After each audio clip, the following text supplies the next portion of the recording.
Hello and welcome to RabbitMQ tutorial.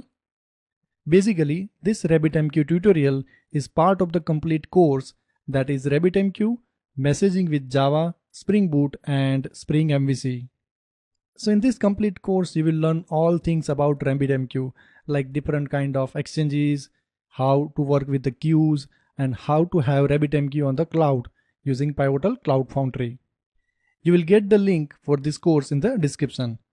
So now let's begin with the RabbitMQ tutorial. Hello friends, welcome back.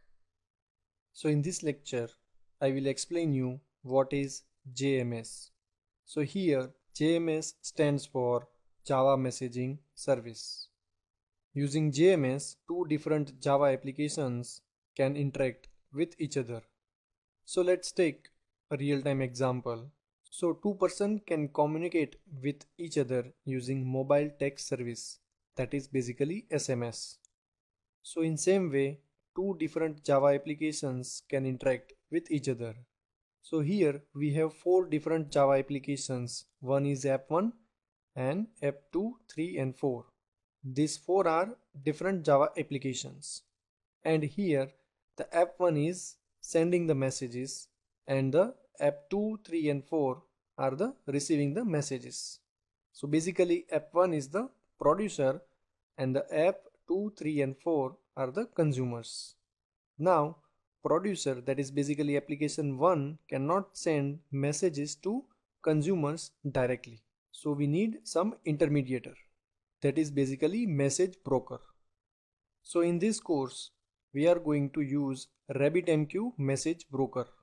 Now here whatever messages are coming from application 1 are being routed through exchange and queue, and then it will go to the consumers.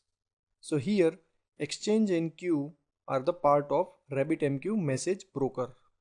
So guys, here I am just giving you an overview of exchange and queue. In the next lecture I will explain you in detail what is exchange and what is queue in RabbitMQ message broker. So for now you can see the exchange and queue as the intermediator which routes the messages from producer, that is basically application 1, to the consumers, that is application 2, 3 and 4. So here just for an example I have attached 3 consumers to queue. It can be n number of consumers to a particular queue. So you might be wondering when to use JMS. So let's say you have an e-commerce website and in the application 1, when user places an order, you want to send out an email for the confirmation of the order and you want to share the shipping details with the third party courier. Now if you do all things within this application 1, then it will slow down the process and the performance of your application. So what you can do, after placing an order, you can build the message and you can pass it to the consumers, and then you can write the logic in the consumers to send out an email to the user for confirmation of the order, and also you can write the logic to share the shipping details with the third party courier. So this is just an example so that you can have idea when to use JMS. So guys, that's it for now. In the next lecture I will explain you in detail what is exchange and what is queue. So see you in the next lecture. Thank you very much. Hello friends, welcome back. So in this lecture I will explain you in detail what is exchange and what is queue in RabbitMQ message broker. So before we understand it in perspective of JMS, let's take a real-time example. Say you went to one electronic shop and you want to buy the mobile. Now the shop is big and there are different departments, one for mobile, one for TV and the another one for AC. So basically you don't know where the mobile department is there inside the shop. So say there is a person X who is coming to you and asking you, how may I help you sir? Obviously your answer will be like, say I want to purchase a mobile. Then the person X will redirect you to the mobile department or say mobile counter, and the person X giving you the direction to the mobile department. So basically you are routed to the mobile department. Now the mobile department, there will be either one person or there will be multiple people over there. So basically they will assist you so that you can purchase the mobile phone. Now let's understand this real-time example in perspective of JMS. So here U is the message which is basically routed from the producer to consumer using exchange and queue. Now the person who is asking you, how may I help you sir, is the exchange, because message itself cannot give the direction. So exchange will route the message to the respective queue. So here the queue is mobile. So this mobile department is queue. TV and AC are say another queues. So in your application you can have one queue for sending an email to user for confirmation of placing an order, and then you can have the second queue for sharing the shipment details with the third party courier, and so on. You can create many queues. Now at the mobile department there will be one or multiple people who will assist you. So basically those people are consumers, and the consumers are basically Java applications. So say if you are at mobile department and no one is there, then it will not help you. So in the same way, if you have the queue and no consumers are attached to that queue, then it will not help you in the application. So in this example, U is the message which is basically being routed from exchange and then queue and to the consumers, and the person X is the exchange which is basically routing the messages to the appropriate queue, and these various departments are the queues, and the people at this department are the consumers, basically the Java applications. Now say you went to the shop and you know where the exactly mobile department is, and you went directly to the mobile department without needing of this person X, basically the exchange. That means message is directly going to the queue without the need of the exchange. So that is also possible, and you might be wondering then why we need exchange, because if the message can be routed to queue directly, then why we need exchange? So here exchange is needed when you want to apply some conditions, and based on that condition you want to route the message to particular queue. Basically there are four types of exchange. First one is direct, second is fanout, third is headers, and the fourth one is topic. Each of these exchange type has its own purpose. In the next lecture I will explain you these four types of exchange in detail so that you can come to know when to use exchange. So see you in the next lecture. Thank you very much. Hello friends, welcome back. So for the next few lectures we are going to see the different types of exchanges. So basically there are four different types of exchanges. First one is direct, fanout, topic, and headers. So each of this exchange has its own way of working and how it routes the messages to the queues. So that all depends on the binding between the exchange and the queue. So you will get more idea once we proceed further, and according to your application needs and the behavior of these exchanges, you can pick the appropriate exchange according to your functionality. So from the next lecture we will go through these exchanges one by one. See you in the next lecture. Thank you very much. Hello friends, welcome back. In this lecture we are going to install RabbitMQ for Windows. So here there is a prerequisite that we need to install ERLang or say OTP software. So here are the both links for the RabbitMQ and ERLang. So let's first go to the RabbitMQ download page.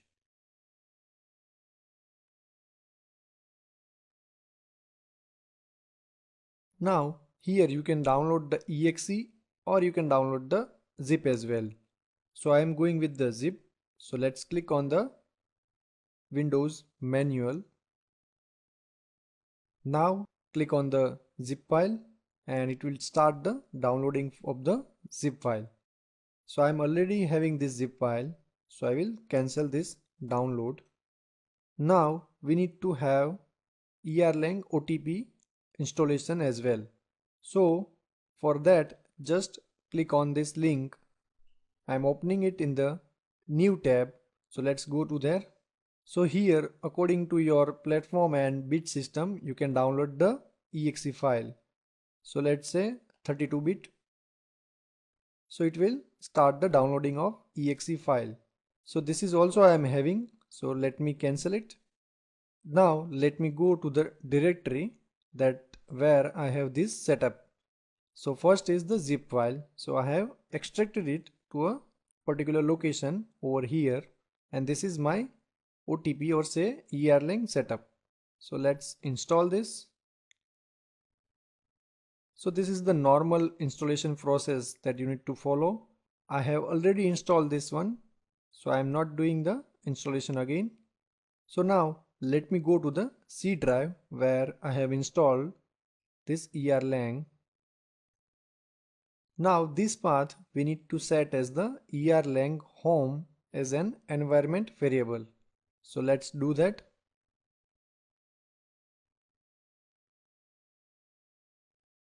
Go to advanced system setting, environment variables, click on the create new and give it like Erlang underscore home and provide this path. Click on OK. Now at the same time we need to edit our path variable as well. So let's append percentage Erlang underscore home percentage slash bin. Okay, and apply it. So basically it will go inside the bin and it will find the necessary files that is required. Now let's go to the directory where we have extracted the RabbitMQ. So here it is. Now go inside sbin. Now before we move ahead and start the RabbitMQ server in our local host, we need to enable the RabbitMQ management plugin. So for that, let's open the command prompt over here. Now if you look at the batch files, then you will find the one that is RabbitMQ plugins. So RabbitMQ plugins enable RabbitMQ management. So this is the command to enable the RabbitMQ management.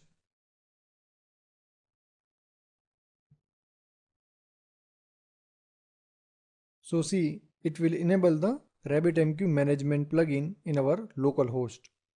Now let's start the RabbitMQ server in our local host. So just run the RabbitMQ server batch file.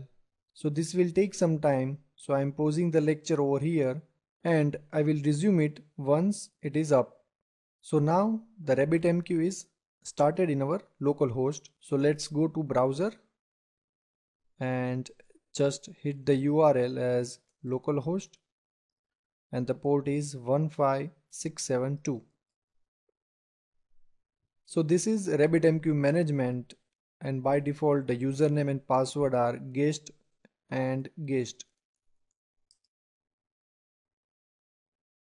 So this is RabbitMQ management. Here you can create the exchange, here you can create the queue and the many things you can do with the RabbitMQ management.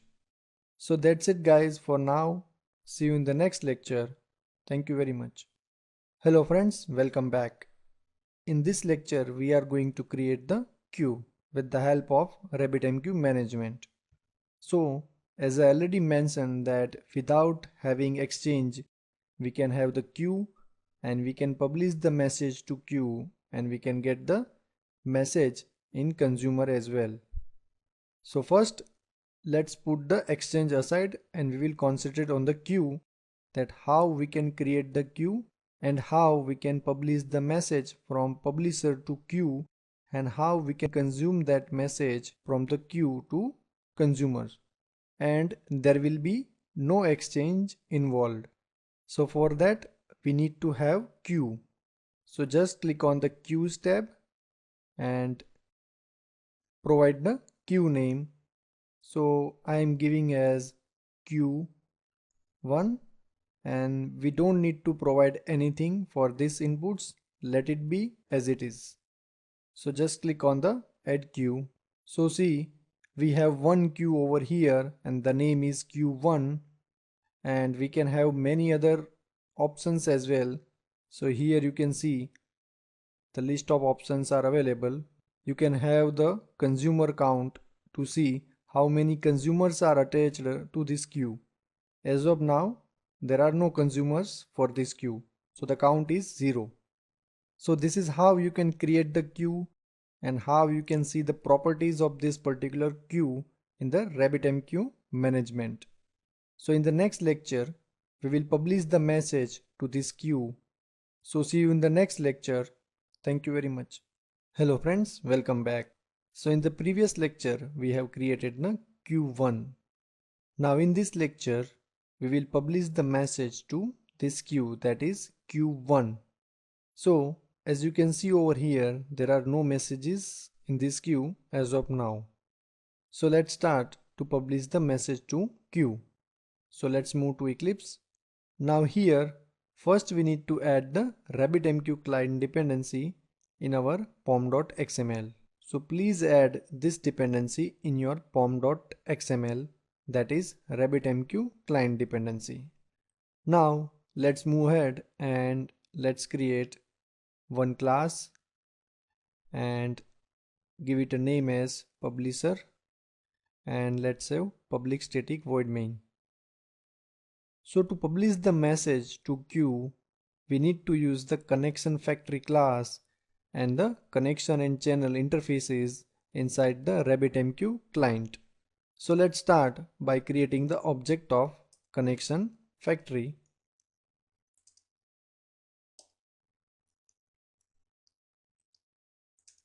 Equal to new connection factory. Now let's create the object of connection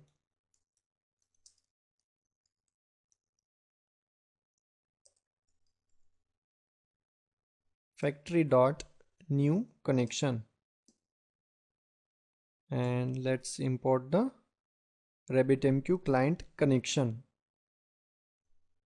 So let's check this compilation error. So we need to throw some exceptions and save it. Now let's create the object of channel using the connection create channel. Let's import the RabbitMQ client channel. Now using the channel object, we can publish the message to queue. So let's see how we can do this. Channel dot basic publish. So here there are a couple of parameters that we need to pass. So first is exchange, but in our example we are not using any exchange, so let's pass the empty. And the second parameter is routing key, but we can pass the queue name over here. So our queue name is Q1, and the third parameter is for some properties. So we are not having any properties, so we will pass the null. Now the last parameter is our message in the byte format. So let's say our message is first message from RabbitMQ. So we can do like get bytes, and that's it. And at the end we need to close the channel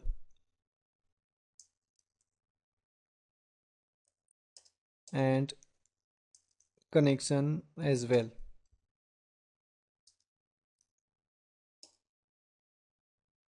Now let's run this program. So see, it got executed successfully. So now let's go to our browser to the RabbitMQ management and see. Here we can see one message that is in ready state. The queue, that is Q1, is currently holding this message. Why? Because this queue has no consumers attached to it. So there are 0 consumers right now. And that's the reason that this Q1 is holding one ready message. That means when this Q1 has at least one consumer, it will pass these ready messages to that consumer. So now let's check our message. So go to the Q1, and if you go down, you can see the get messages.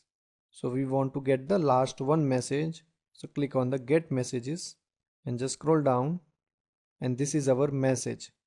First message from RabbitMQ. So this is the exact message that we sent from our publisher application. That means our message is successfully reached to queue. Now in the next lecture, we will receive this message in our consumer application. So see you in the next lecture. Thank you very much. Hello friends, welcome back. So in the previous lecture, we have successfully published the message to the queue, that is Q1, and that's why we have one message in the ready state, because we don't have any consumers to this queue. So in this lecture, we will create the consumer for this queue, and we will get the message that we had published from the publisher application. So let's move to Eclipse and let's create a separate class and give it a name as consumer, and let's have public static void main. Now here also we need to do the same thing. That means we need to create object of the connection factory, connection and channel. So let's do it one by one in the same way that we did in the publisher application. Now connection equal to factory dot new connection and import it through the exception. Now channel connection dot create channel and import it. Now to get the message, RabbitMQ client provides one functional interface, that is deliver callback, and it has only one abstract method, that is handle, with the two parameters. First is string and the second is type of delivery. So using lambda expression, we can create the instance of that functional interface. So let's do that. Deliver callback.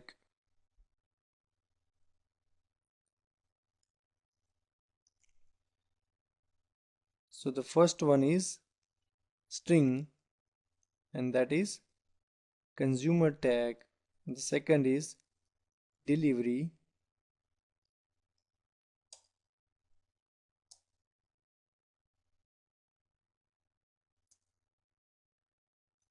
Now this delivery object has one method, that is getBody, which gives us the message in the byte stream. So we need to convert this byte array into the string. So let's do it. New string, and let's pass the byte array, and here we can put one simple sysout, that message received equal to message. Now let's consume the message using the channel. So basic consume So the first parameter is queue name, so ours is queue1. Second is acknowledgement. That means you are getting the message from queue. So do you want to acknowledge the queue that you successfully got the message?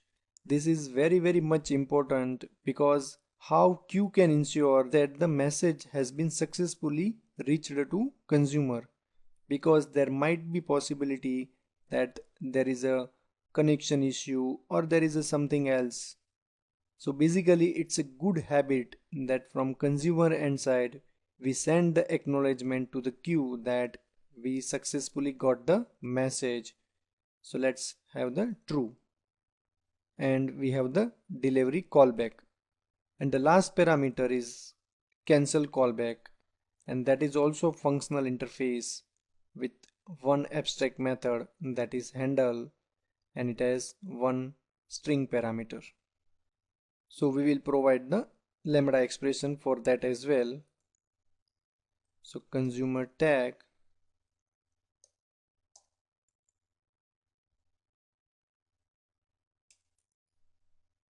so now this is our consumer, so it's kind of a listener. So that means it should run continuously. It should point to the queue, that is our queue1, and at every moment it should be ready to get the messages from the queue. So we cannot close the channel and we cannot close the connection over here, because at any moment publisher can publish the message to the queue and consumer should be in the running mode. So we cannot close channel and connection in the consumer application. You can do it in the publisher, but remember, you cannot do it in the consumer. So now let's run this application. So see, we got the message that we published to queue from our publisher, and that is first message from RabbitMQ. Now let's go to our queue. So see, there is one consumer, so the count is 1, and there are no ready messages, because the message which was already in ready state has been consumed by our consumer application, and we haven't closed the channel and connection, and see our consumer application is still running, and that's why we have the count as 1 in the consumers. So for that we can do to publish the another message with our publisher. So see, again we got the message. So this is the second message, because our consumer application is continuously running and it's kind of listening to the queue, and in our consumer we have acknowledgement as true, and that's why we don't have any unacknowledged messages. So guys, that's it for the consuming of the message. See you in the next lecture. Thank you very much. Thanks for watching this video. If you like the video, then please subscribe to the channel and share with your friends. And do comment on the video. The link for the complete course, that is RabbitMQ, Messaging with Java, Spring Boot and Spring MVC, is given in the description. So see you soon. Till then, happy learning and happy coding.